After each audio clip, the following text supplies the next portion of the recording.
chun iad féin a hocrú sí is ríis. Agus beidir brú a cur ar cicin amach an bhí. Maigh ar chlár a scór buchas Sinead Walsh. Pick is ag Farrelly agus Vicky Wall. Cool it tíocht. Babhta ag gúil na hangaí ag Vicky Wall. Babhta óío an gic amach dícadar go díras agus Vicky Wall le a céad cool go tra na bliana fiche cúig. Agus rís an rud céine mar a eicimid thar na blianta le Vicky cé cúcrin agus cuaachtas a teisí agus bra abalta an léifir sin na curstí sa hórnil den léontan agus feicimid rís cé cóthúd a rásach a teisí an aon oran amrinn sí le. Nish rings Lewis Sinead Walsh agus nish tá bear na fáte ag Sinead Walsh a dul seach a dro chóil Sinead Walsh agus tá líras chun seach sin angach ag Sinead Walsh an le go chóil ítach ar fad agus inis ní le cheir faointe into na fórne. Agus rúthar údarrásach go bhí genta chéan sin bhí orthaí dul le híon bhí deisháin istíon, but bhí a gurú sí bra abalta an léifir sin a chur seach sa léon sin agus cearfaoin cool sin. Bhí a sací gurú orthaí rud ag an dhéanú agus bhí an cool sin fáilte den sca. Táhacht na gíthe. Agus seo go baite seile ag Ciara isteach béle chóil agus tá sé Babhta Kerry Cole ard scór go dó agus inis well solas mór an lé in na fórne chóil an tatan se caite agus cool in jom.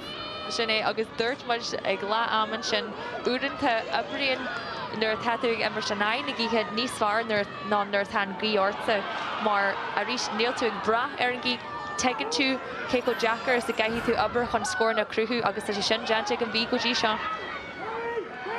Dúbal scórna inis dó sé ina híon a trí tugaí go híntach an sin ag Sinead Walsh.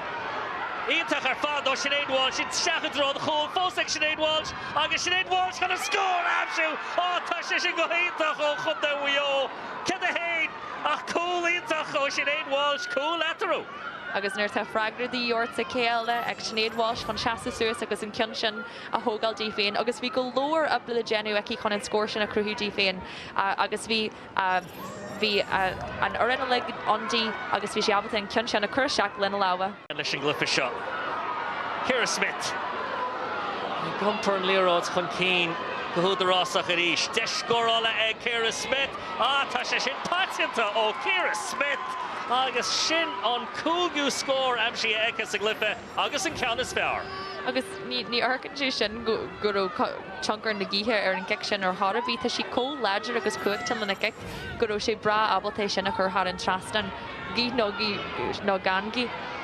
An inniuúil agus a seachadtí Kerry Cole agus Vicky Wall a dul seachadrón chóil órachar ó Vicky Wall. Agus well ba sé an duchar ag Maigh heachtar as an glyfa an dána cool fáte ag Vicky Wall agus inis tá sé faointe in na fórne. Agus bhí Vicky an áinecin sin bhí sací go jockey an léifir sin heici chur si a chean sios fuair sí an spásí féin agus críní sí an scóir sin le cool a tí sa hórnil tá sí cóláidir cócuachta agus bhí sí an sasta leis an críoc sin.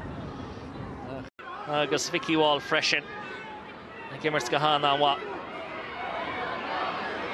Agus béidir go bhfuil scór eile tíocht an seo go chun na Maigh Byrne.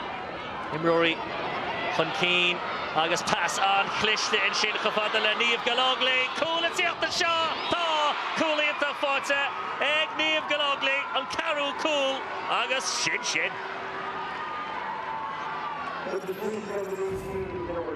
Pass ionintach an tusa an sin ó Mary Kate Lynch. Chonig sé go Niamh Galogly an achraí spáis nar bháisí go hálaide. Well sin é agus mar dúirt mé úsáidin Niamh Galogly an spáis sin go héfachta agus bhí sin scór ionintach go ríis.